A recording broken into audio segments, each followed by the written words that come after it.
Hello, I am Mr. Buffer. In this series, I will share creepy stories with you.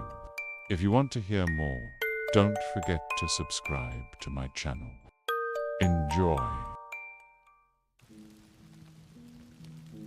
He turns the steering wheel in different directions, taking different roads when he needs to. He needs to go through the woods to get to his destination. He's confused, but not about that. What confuses him is why his sister is being so silent as she sits in the back seat. The time is currently 6:36, and he just picked up Emily from her friend Julia's house. He was thankful he didn't have to get out of the car and knock on the door, as she was already standing out in the yard, waiting for him. He had tried making conversation with her. How'd it go at Julia's? Did you have fun? Has her rabbit gotten better? But everything he said was met with silence. It weirds him out, and he grows slightly concerned. Is she okay? But an uncomfortable knot forms in his stomach when he glances in the rearview mirror and sees her staring at him, or, more specifically, the side of his neck with what looks like hunger in her eyes. "Bah, you all right, Em?" She doesn't reply. He looks back again when he hears an odd sound come from her mouth and sees her licking her lips. "What are you doing?" No answer. He lets out a shaky sigh before reaching and turning the radio on to put some music in the car and distract him from the situation. Eventually, they pull up in the driveway and he stops the car, unbuckling and opening his door. He looks back and she's still sitting there, unmoving, but her eyes follow him. "Come on, Emily. You can't stay out here. What are you doing?" "Nothing. Seriously, what has gotten into you? You haven't said a word." No sound leaves her mouth as she unbuckles, opens the door, and steps out of the car. He runs his hand through his hair in slight confusion and relief before reaching back in the car and grabbing his phone out from one of the little slots beside the cup holder. He presses the button as he closes the door and heads toward the front door of the house, his sister following behind. 2 missed calls and 12 unread messages from Emily. "What?" he mutters, confusion lacing his voice. Why was she texting me, he thinks. When was she texting me? The time now reads 7:13. He feels uneasy, like something's not quite right, but he doesn't know what exactly. Pulling out the key and sticking it into the hole in the knob, he opens the door and walks inside. When he looks behind him, Emily isn't there. Emily. He raises an eyebrow as he turns to look for her. "Emily, where'd you go?" He doesn't see her. He suddenly sees an Emily-shaped shadow walk into the yard, and he follows. "What are you doing?" "You know your butt." He stops. Nobody's there. This feeling of dread hits him in the chest as he looks out into the dark woods beside his house. He sees a figure standing just behind the outline of the trees. It's short with long hair, just like Emily. This isn't right. Has she lost her mind? Maybe it's him that's losing his mind. Chills run up his spine as he walks closer to her. "Emily, what are you doing?" She turns and runs out of sight. This doesn't make sense. She's usually terrified of the woods, especially at night. There's no way she'd go in there unless something was wrong. Without thinking, he takes off through the trees. He doesn't know what's going on, but he isn't going to let Emily get herself into danger. He turns the flashlight in his phone on as he pushes past all the weeds in his way and avoids tripping over anything. Emily, he calls. Come out right now. His head turns when he hears a twig snap. Come on, Emily. If this is some kind of prank, it's not funny. The tension rises beneath him as complete silence fills his ears. Oh no, is it a bear or a panther? He shines the flashlight in every direction, trying to see something, anything. He can feel his breathing quicken. Is Emily okay? Snap. Another twig. No. He's not going to leave her out here alone. He's going to find her, even if he dies trying. He feels his phone buzz against his palm, and he looks at the screen. Another text from Emily, and he lets out a relieved breath. At least she's still alive. He opens his messages and reads over what she said, before letting out a confused and fearful gasp. Crack. This time, it's the leaves, and it comes from directly behind him. His hand shakes as he slowly turns around and lays eyes on her. A low growl. Scream. Silence. His phone buzzes and glows from the ground. 6 to 34. Dude, what happened to picking me up? 6 to 36. Mike, answer me. 6:37. What are you doing? 6 to 41. Idiot, reply, please. 6:43. Mike. 6:50. Mike. 7:02. Mom isn't answering either. 7:05. Somebody please reply. 7:11. Come on. 7:14. I can't stay at Julia's forever. 7:16. Are you alive, Mike? 7:20. Talk to me. 7:34. I'm coming.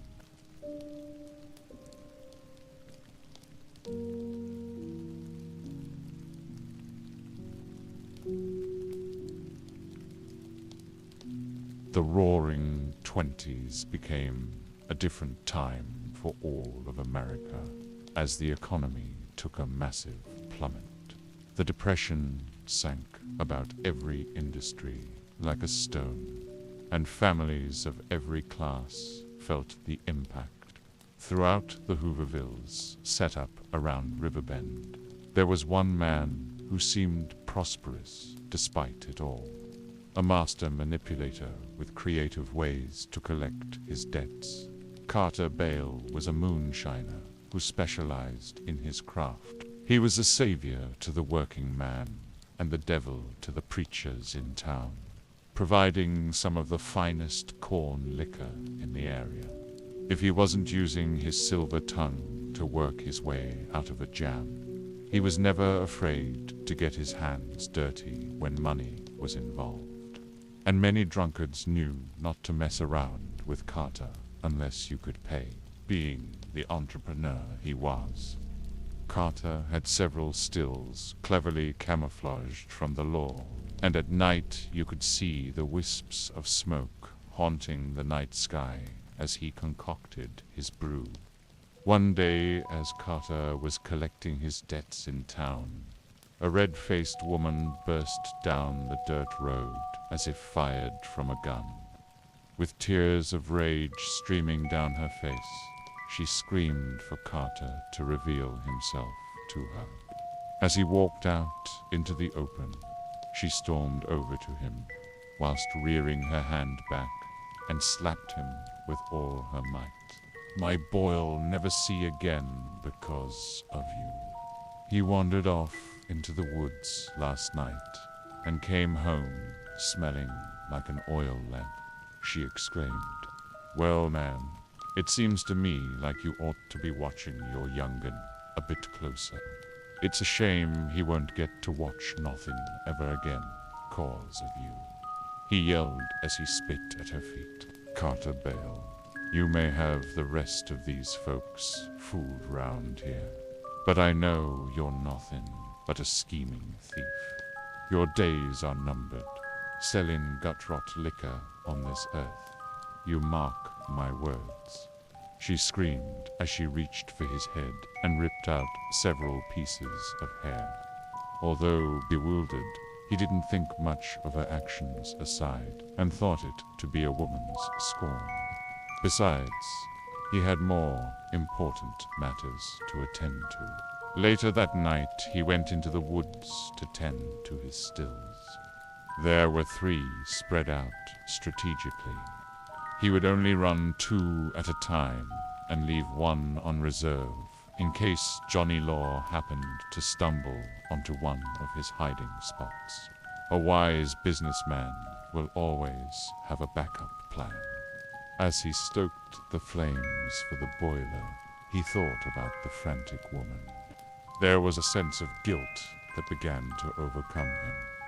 As the flames began to rise and he became absent-minded for a moment, a smoldering ember managed to escape from the flames and landed near his ingredients. He snapped back to reality quickly, once a second fire began to consume his consumables. Hurriedly, he looked for anything around him to put out the flames, but it was too late. He knew he would be caught for sure as his entire still became engulfed. But as soon as the fire had its fill, it vanquished. Frightened and in disbelief, Carter fell to his knees. He ran his fingers through his hair and felt where his hair had been ripped out, and it dawned on him. "That woman," he exclaimed. He ran off to his second still and saw that everything was still intact. All his ingredients were there. The flames were stoked, and he seemed to be producing as normal. To calm down after his recent trauma, he decided to have a sample of his work. He took a ladle and got a spoonful of shine. As he tipped the ladle into his mouth, however, he saw that there was nothing but black, slimy bile pouring into his mouth. While spitting and screaming in a fit of rage, he paced back and forth, wondering what he was going to do with the taste of bilge water fresh on his tongue. It was already past midnight, and it would take him months to get the materials together to rebuild and clean the wreckage behind him. He had no choice but to try and make a new batch. When he arrived at his last still, he was still spitting bile from the last sight. The burned and ragged man took out his knife to open the burlap. Sacks of ingredients that lay before him, but the contents inside made him leap out of his skin. As the blade cut open the first sack, spiders and maggots began to crawl from the hole and work their way up his arm.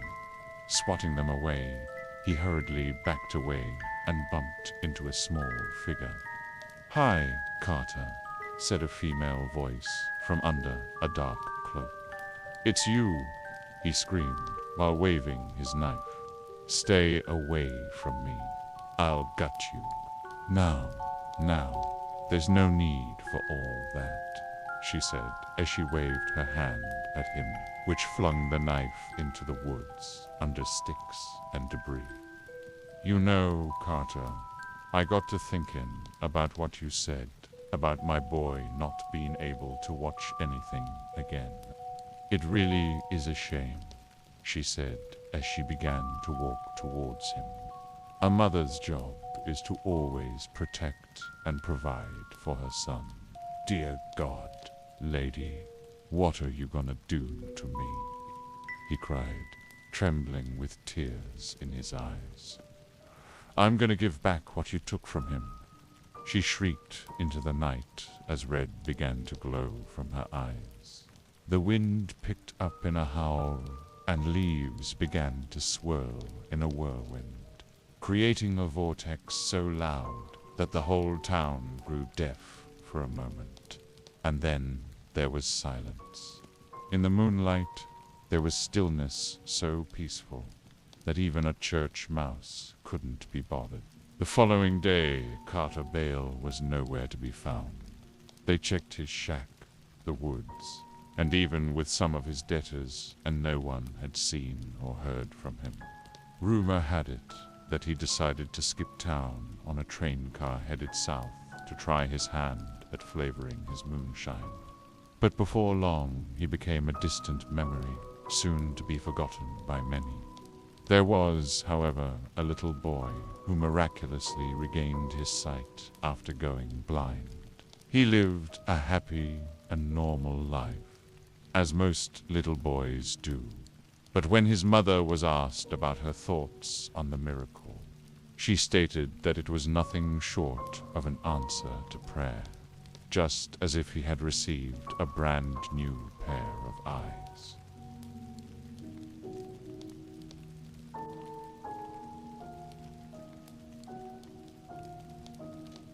They don't want me to win. If they wanted me to win, they wouldn't have fired me. If they wanted me to win, they wouldn't have sent me back out on the streets. They wouldn't have taken away my girlfriend. They wouldn't have taken away my fucking job. Now I have nothing. Nothing. And then Alicia dumped me after I told her that I lost my job. And then she came over to collect her things.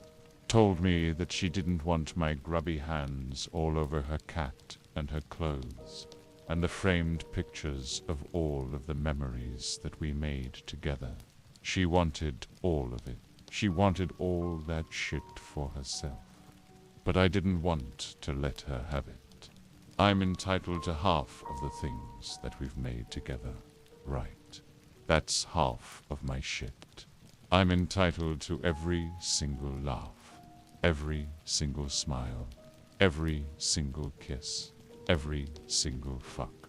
Those memories are mine, just as much as hers. So I wouldn't let her have it.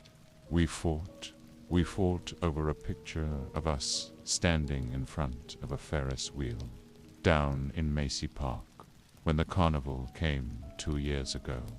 I'll never forget that little trip we had. I'll never forget it.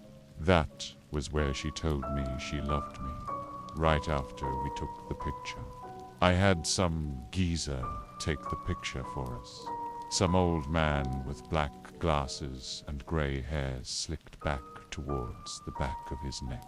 He had on some kind of purple and grey sweater, black slacks, dirty sneakers. I don't know why I remember that so much. Maybe it was cause of the way he looked at us after he'd taken the picture, as if he was wishing that he was me. If only he'd known how much pain and emotional suffering he'd be going through if that were the case. I'll bet he wouldn't want to be me right now.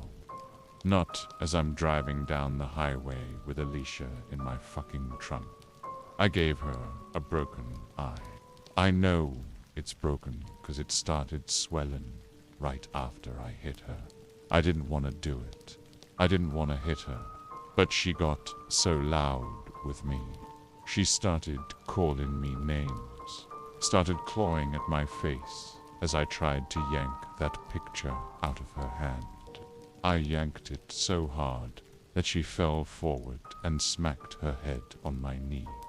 I didn't knee her, not on purpose. I only hit her once across the face with my hand, and nothing else. But then I had to hit her again and again. She wasn't gonna let me stop. Knocked her out not long afterwards by sending a lamp to the back of her skull. Didn't touch her face. Just one shattered lamp to the dome piece, and that's all she wrote. She's not dead, though. I know she's not.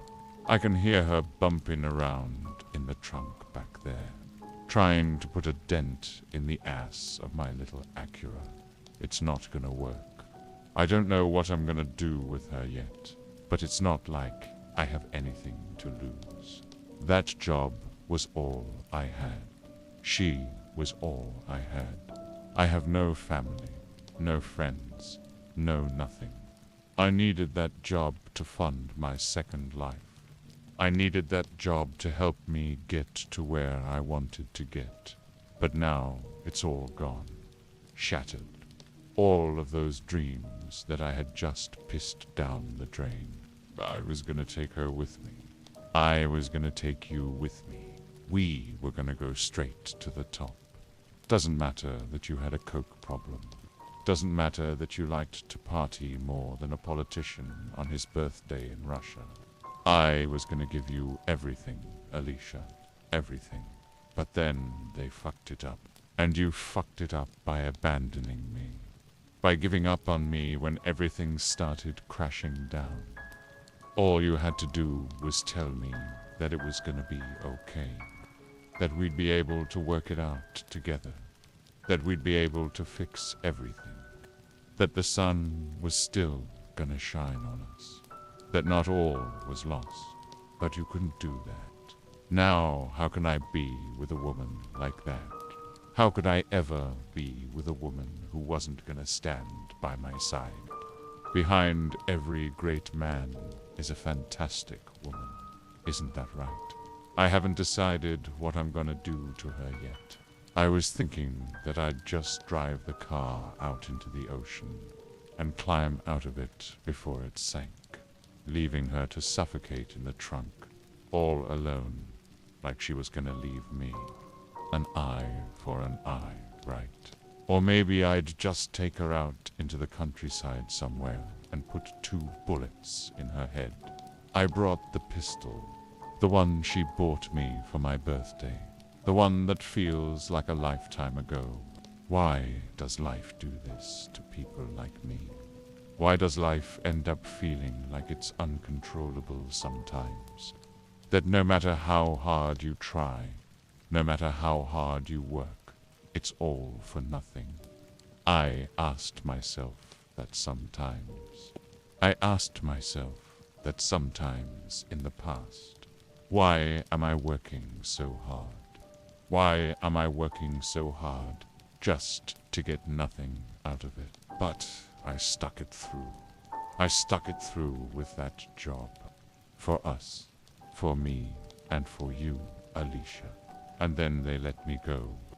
And then you let me go. And then my dreams let me go. And just like that, life feels like it really does have no meaning anymore.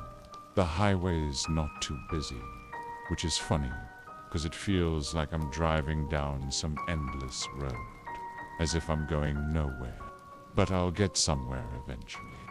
If it's not the ocean, if it's not the countryside, then maybe it'll be somewhere out in the woods, tucked away behind some tree somewhere. I'll just turn off the car, pull that pistol out of my glove compartment, and mosey on back to the trunk. Maybe I won't even open it before I shoot you, Alicia. Maybe I'll just shoot right through the metal before I take myself out after listening to the birds. Maybe that's what I'll do. Maybe that's what this whole fucked up journey called life was leading me toward. And if that's really the case, then I guess I just don't really want to live at all anymore. I just don't want to live at all.